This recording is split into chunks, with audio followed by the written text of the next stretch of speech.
guys, my name is Synova Cantrell. I am your host of Chasing Justice, and today I'm talking to ex-gangster Sidney Heard.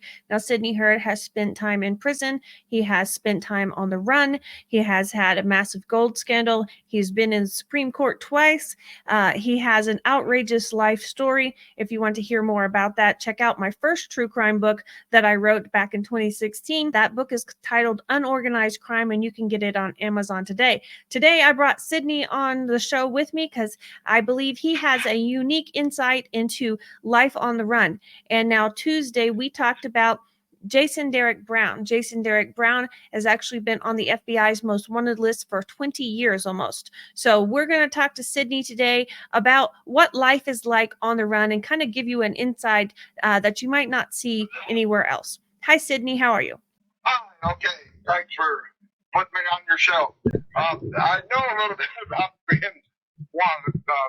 I escaped, and I learned the first thing that when you're wanted, the most important thing is to get an ID.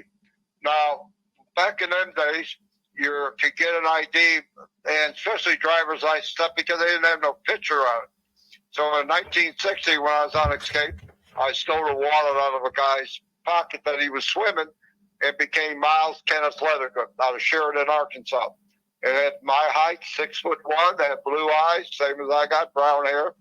So anytime I got stopped by the police, I had an ID, so that, I wasn't the person they were looking for, Sidney James Heard, that had escaped. Also, I learned that while I was on, escaped and all that, was wanted, I learned, first of all, is I'd never went in bars, because that's the first thing. I tried never to go out at night. Now, I traveled all around the country, and when I traveled, I hitchhiked, because this way there was no thing that nobody could go to a bus station, airport, or anything and try to find me. Mm-hmm. So, and what I did for a lot of things, it sounds kind of stupid in a way. Sometimes I'd have maybe $100, $200 in my pocket, but I'd go to a truck. Back in them days, if you saw a truck at a restaurant, you knew the food was good, because that's just the way truckers' word got around. This restaurant's good. Well, I'd go in the back door and knock on the door and say, listen, I'm hungry for a meal. Do you have some dishes? They always got pots and pans to wash. So I'd end up washing pots and pans and maybe spend 2-3 hours there, and then I'd get a meal, and they usually give me $5, $10. And a lot of them, do you have a place to stay tonight? And I'd say no, and they'd have a place I could stay. So I never had to worry about trying to find a place to stay. And if I didn't, I knew I could go with my ID to a Salvation Army, to where you would have crosses with Jesus on. I could always find a place to stay, because I never wanted to be into a motel or hotel where the FBI or anybody could have went in to see, was I in this area and this and that. And in 07, my parole officer in Texas, after I got out of prison, she told me that she was going to violate me if I had another dirty UA. Well, I just turned 65, and I was tired of doing drugs, worrying, so I took off, came to Missouri. And I learned all the times that I became James Heard. That's my middle name. I used my regular Social Security. I learned here's the things I learned for 8 years, I lived under James Heard, even though I was still Sidney. Medical people always knew me as Sidney. People who were my friends, the people that met me. I worked all the time. I used my regular Social Security card and everything. But I just said James Heard, that I don't use my first name. And I learned back in them days, you don't go into bars. You don't hang around people that do drugs. You don't hang around anytime illegal people, because the police, if you get hang with a group of people that are all illegal, stealing this and that, the police find out who you are. And the worst thing is to ever go into bars and hang around in bars, because there's so many things that can happen. So many fights break out.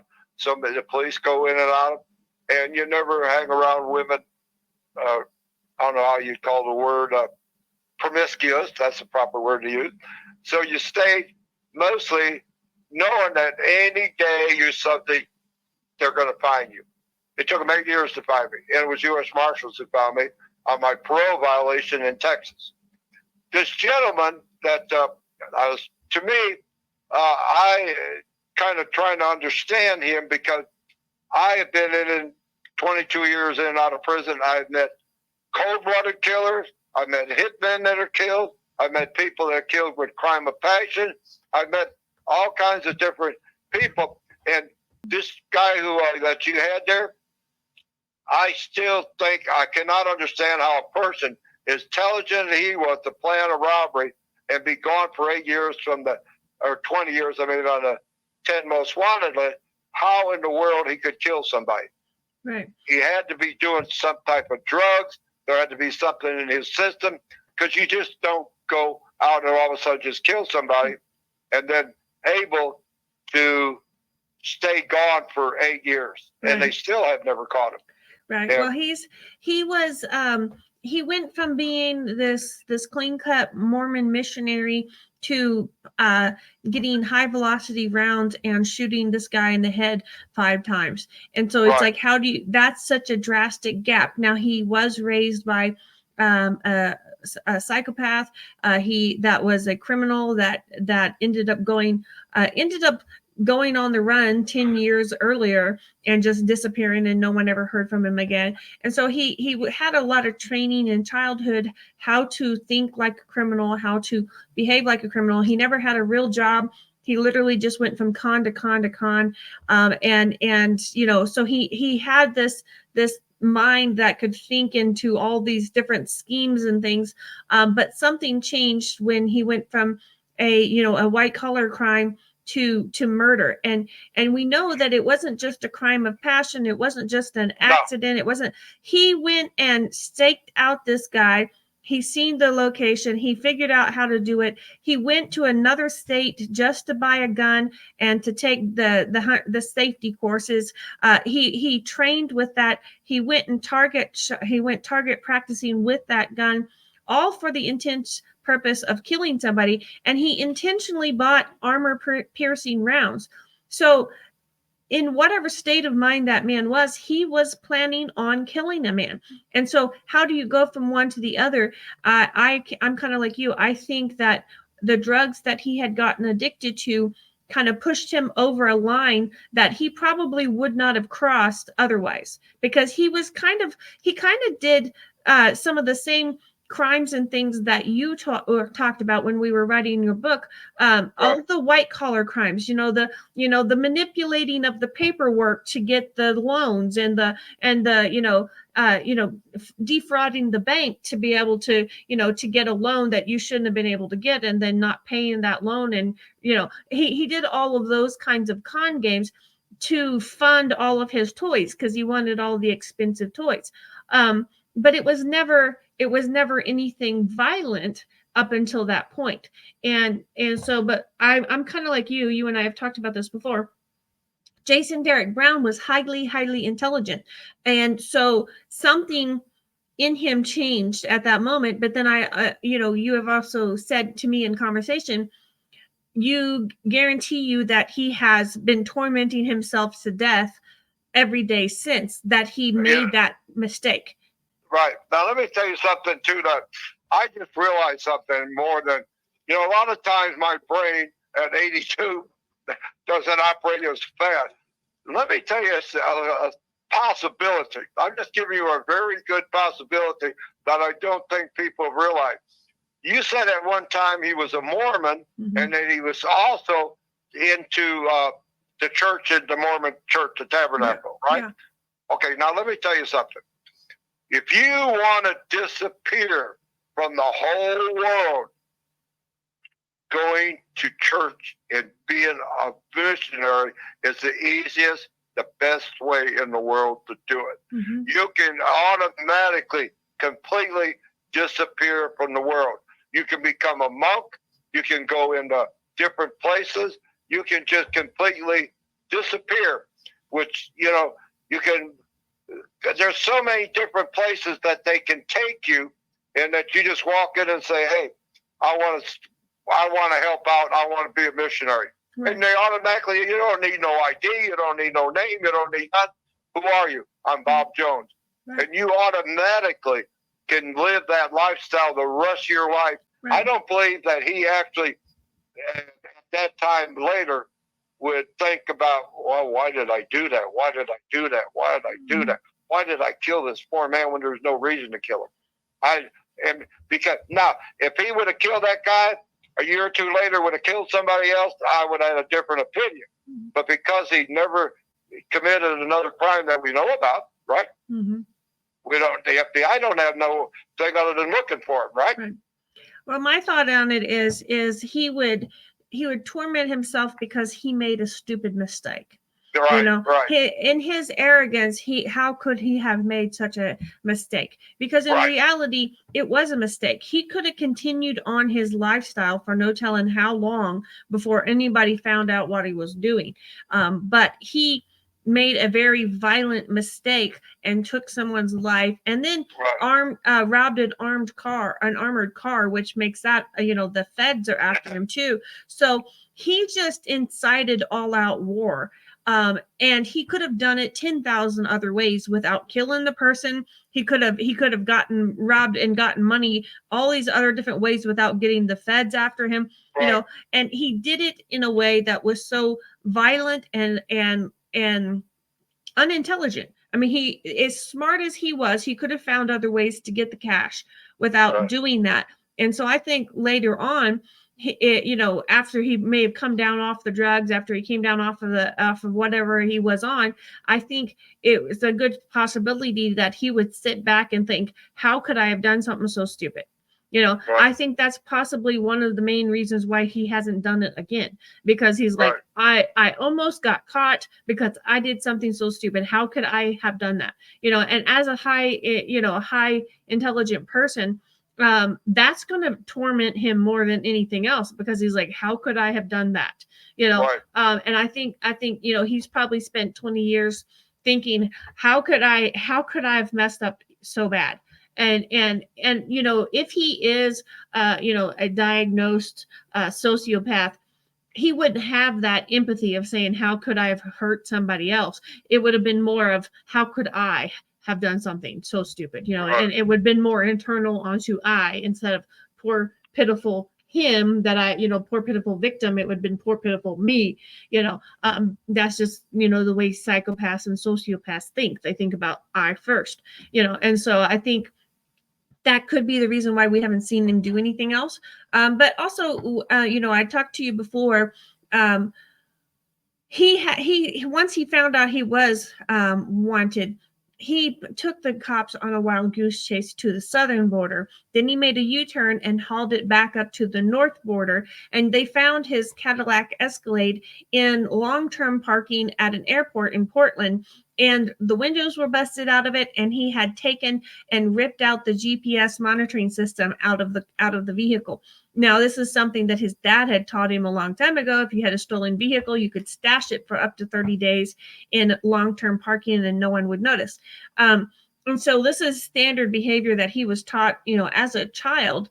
But to me, take out the missionary thing, because that's a good possibility. He just disappeared into the church world. But take out that possibility. You're thinking of someone who's highly conniving and skilled in their thought processes.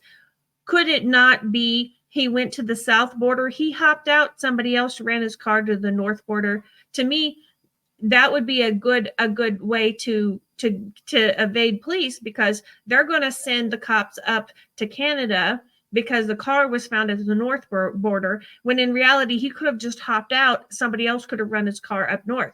To me, that would be a good hop and skip way to kind of evade law enforcement, don't you think? Oh yeah, that's a very good possibility of doing that. But the more I think of it, first of all, he had to live 20 years. He had to live somewhere. Mm-hmm. And he either had to live in, he got to have a job. Mm-hmm. I can't see him not working. And he's intelligent enough, he would have no problem. But again, getting an ID. There's a lot of ways of getting an ID. I'll just show you, for instance. You can take right now, this exact moment, go downtown, just go right here, right in my neighborhood. I saw 1, 2, 5 people sleeping around my area this morning, going to Walmart. 5 of them, camped out with blankets and all that, just sleep. You can walk up to any one of them and say, "Hey, you got an ID?" And they say, "Yeah." I said, "Here's $20. Give me your ID. Tell them you lost it." And they would do that. In other words, you can buy an ID in a heartbeat, right? Right. So it's not like you can't get an ID. And then the Social Security is long. What I used to do, and I'll tell you this right now, when I first came here, I opened up a bank account. And when I opened the bank account up, they asked for my Social Security. So I gave them my numbers, but I took the last 4 numbers and reversed them. Instead of saying this number, this number, this number, this number, I reversed the last 2 numbers. And for 3 years now went by. And finally one day they said, "We think we got the wrong Social Security number." I said, "Oh, really?" And I'd already been using the bank for 3 years. I know they were. I said, "Oh, yeah, you must have did the numbers wrong." So, and then they changed the numbers to the correct thing. So, I mean, there's so many different ways, if you're intelligent enough, not that I'm all that smart, but that you can use.